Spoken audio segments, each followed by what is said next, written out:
palagay ko. Ano yan? Palusot ba yan? They're trying to get reimbursement or trying to use activities not covered by the Your Honor, please. specific period to justify the liquidation of confidential funds. Counsel Apart for from what you respondent. said, what is the... Conclusion of fact, Your Honor, palusot ba yan? That is my... That is my... Counsels, please. We're like, Oh, why would you... on both sides. I think most of the questions being asked have already been answered by the witness repeatedly. Would you agree with me that the TSNs that form part of the CGGPA hearings were not part of the liquidation documents that were submitted by the OVP? Hindi po siya naging part ng submission, pero... Okay lang. Okay, I have to, okay na yun, no? You can answer me with yes or no, no?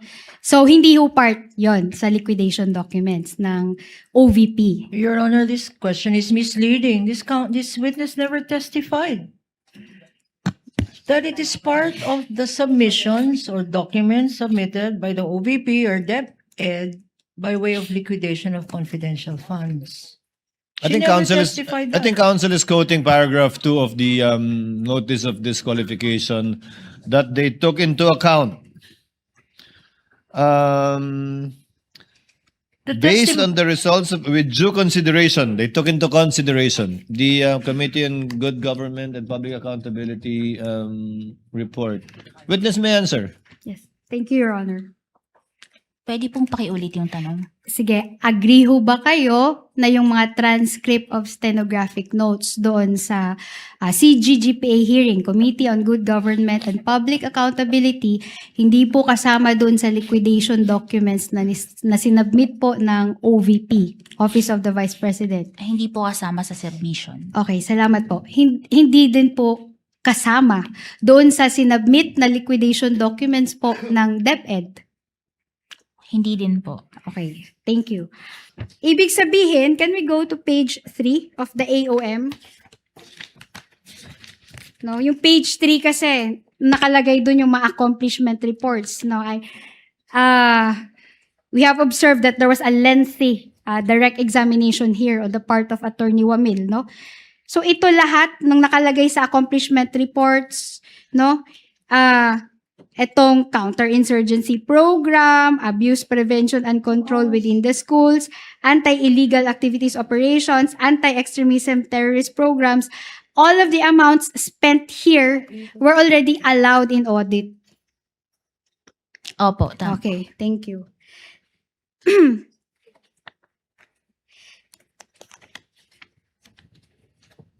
Okay. As to the third quarter naman, pending pa yung AOM, di ba po? Opo, under evaluation and review pa po yung response. Okay. So, wala pang notice of disallowance? Wala pa po kaming nilalabas na any... Walang notice of suspension, of course? Wala pa po. Okay. Okay.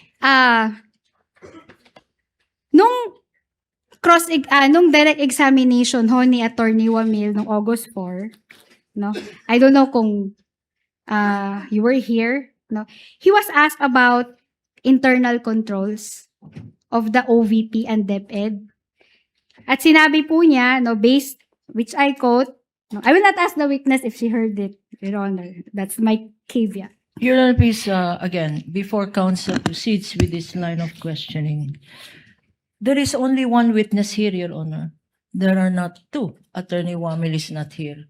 They had the opportunity to ask these questions from Attorney Wamil. Now, to ask these questions from this witness about what Attorney Wamil said, Your Honor, I think I was going to say, but I'll say it anyway, it's an absolute waste of time of this honorable court, Your Honor. To ask these questions, to ask this witness to confirm, did you hear what Attorney No, I will Wamil not say? ask that Did you see what he said on TV? Your Honor, please, you can ask this question directly from this witness, unless you want to call Attorney Wamil again to the witness stand and ask questions you did not ask before. Your Honor. Your Honor, please. Counsel, the presiding officer will allow it because it's part of cross to try to test the credibility of the witness in relation to statements made by a co-worker or at least former a co-worker still, who turned over documents to her pertaining to the OVP and the DepEd. Kindly proceed with your question because I'm sure the witness will ask you to repeat your question again anyway. Attorney Yes, Christine. thank you, Your Honor. Actually, at the good counsel, Attorney Kapunan, is preempting my question. Wala pa nga ho akong question. Kindly At ask sinabi your ko question. hindi dahil narinig niya yon o hindi. Hindi yun yung question ko, no? So, in that, on August 4, no, tinanong si Attorney Wamil about his opinion on the internal controls of the DepEd and the Vice President. Okay, ito yung sinabi ni Attorney Kapunan. Nakita ba natin sa mga dokumento na sinubmit ng Vice President at ng Secretary of DepEd, nakita ba natin yung mga internal controls? Sabi ni Attorney Wamil, opo. Since based on the documents po, may deficiencies pa na noted, no? So it can be inferred, sabi ho niya, na hindi strong yung kanilang internal control. Now, does the COA-ICFAO evaluate the internal control of an agency? Yung sa internal control po ng agency, nasa responsibility po kasi ng head of agency to institute internal control po. Okay, so in short, anong sagot ninyo doon? Yes or no po? Kasakop ba ng audit ng COA-ICFAO yung evaluation ng internal control ng OVP? Ang magiging kwan lang po namin doon, participation is sa pag-evaluate ng documents. Makikita po kasi yung No, just Internal- answer. Sorry, She's I will- answering, Your Honor. I Allow think her to witness, answer. let the witness answer, Okay. counsel. Okay, Your Honor. base po kasi 'di ba doon sa evaluation ng documents, makikita kasi doon na hindi maganda yung internal control. Gaya nga po ng nagsabi kasi hindi naging compliant doon sa joint circular po. Okay, but is that finding on internal control, is that something that you can find in the notice of disallowances? Notices of disallowance, nakalagay ho ba doon na internal control nyo mahina, dapat baguhin ninyo kasi hindi kayo nagko-comply ng documents. Nakalagay ho ba doon? Hindi po siya nakalagay na word pero yun po yung nasa recommendation para yung ma-comply nila yung documents at sa susunod na pwede po bang makahiram ng copy ng AOM para lang po may ipon ako. Kindly, Well, sir, yeah. notice of disallowance or AUM? No, Sir? I'm referring to the NDs, Miss Witness. The notice of disallowance. Yes, yes, Ano Your po Honor. ba yung Ang tanong ko lang, simple lang ho yung tanong ko. Nandun ho ba sa findings ninyo? Okay, kaklaro ko, Your Honor. Nakalagay ho ba dun sa findings ninyo, very specific na to, na, uy, OVP, mahina yung internal control nyo, kaya dinidisallow namin itong expense na to. Hindi po siya nakalagay doon na mahina yung internal control. Pero dahil nga po hindi naging compliant with the joint circular, nare-reflect po doon na may kakulangan sa internal control. So in short, hindi yung nakalagay doon, yung internal control. Yun lang yung tanong ko, Sailin, no? Okay. Yun bang si ICFAO, nagkandak po ba ng fieldwork sa satellite offices ng OVP? Pumunta ho ba kayo doon? Ay, glaze lang po kami sa Sa documents. dokumento lang talaga, no? How about sa DepEd? Pumunta ho ba kayo sa tanggapan ng DepEd? Hindi po. Based lang po sa submissions nila na Okay. documents. Do you agree that the COA is an independent constitutional commission? Yes po. Okay. It was established under Article 9D of the Constitution. Improper for cross, Your Honor. Your Honor, she's from COA. So, Assisting counsel, kindly give the paper that fell. If she knows. Silene, if you know. Yes po, COA is an independent body po. okay. So, in that case, COA should be free from political pressure? Tama? In your own opinion? COA po is an independent body. Wala po. Opo, independent. Free dapat siya from legislative inference. Opo, independent po ang COA. And free dapat siya from executive control. Your Honor, please ask and answer. No, Your Honor. Independent body. That's what independent body means. Your Honor, please, we are I'll give her asking some sets of leeway for questions. emphasis, counsel. Okay, so Please answer the question, Silene. independent from the executive. Yes po. Okay. So, it is important that the COA's findings be solely based on its procedures and evidence. Do you agree with that? Yes po. Okay.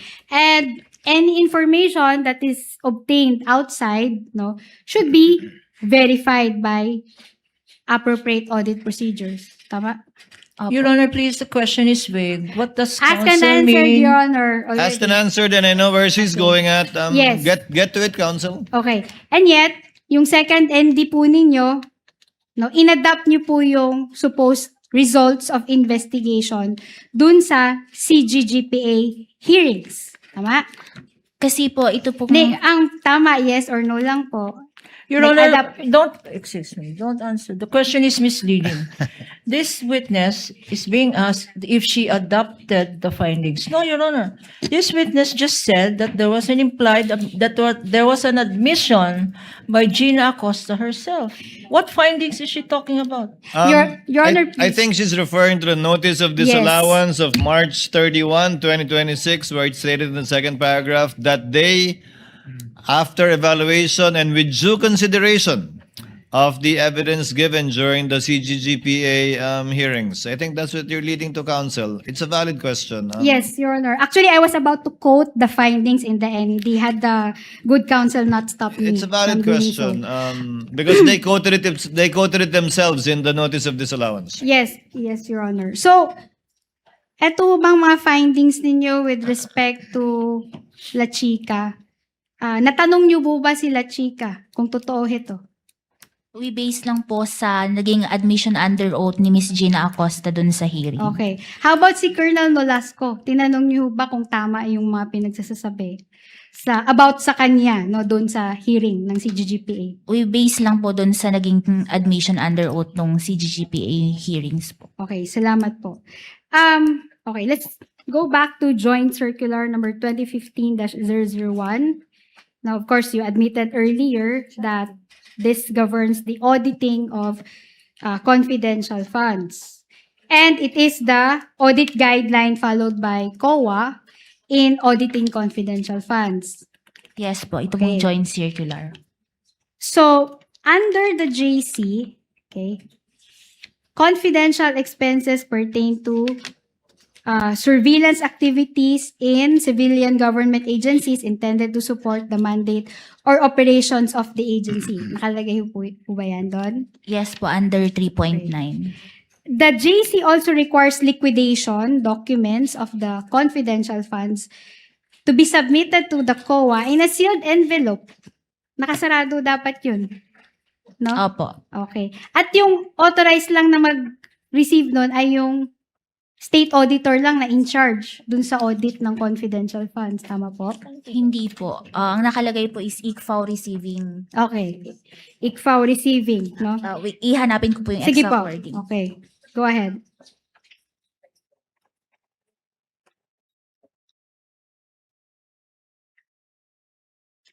Ang nakalagay po rito, ICFAO authorized receiving staff. Okay, authorized receiving staff. Hindi po ba yan yung assigned auditor? Hindi po. Not necessarily, no? So, yung mga documents na yon are only to be examined by the COA ICFAO. No? Under the JC. Yes po, yung mga liquidation documents Okay. po na sinasubmit. And yung restriction dun sa JC, no, syempre na-explain po ito sa inyo bilang auditor, they are intended to prevent unauthorized disclosure of confidential information. Tama ho?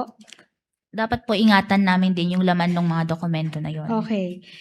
And the joint circular likewise requires the security officer to safeguard the confidential information from unauthorized disclosure. Nakita niyo yan sa JC? Yun po yung nakalagay na definition ng Okay. security officer.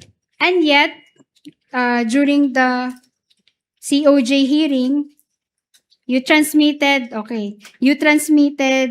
documents to the Committee on Justice.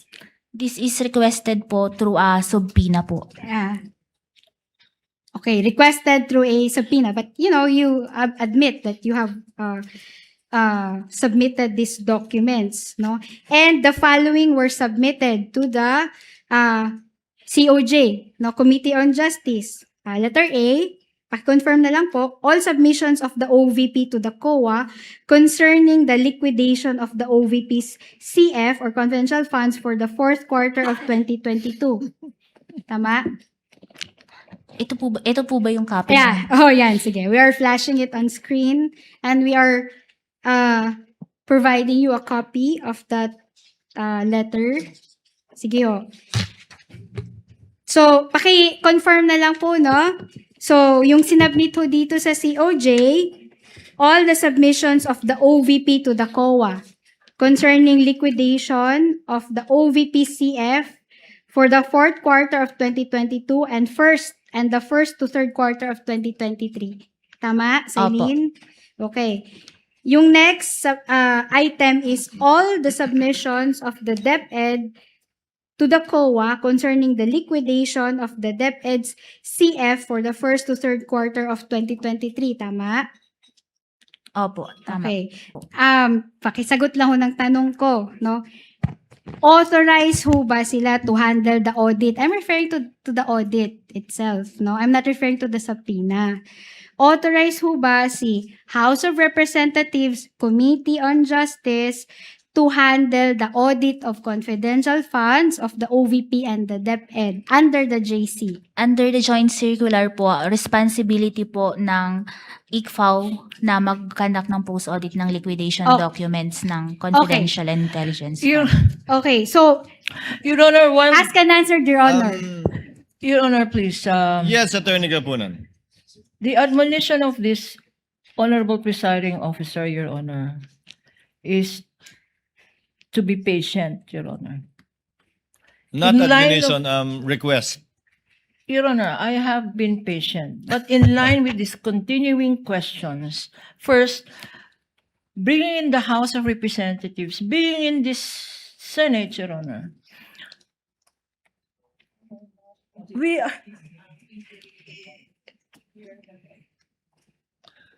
Counsel. Is in response to are we auditing? Your Honor, please.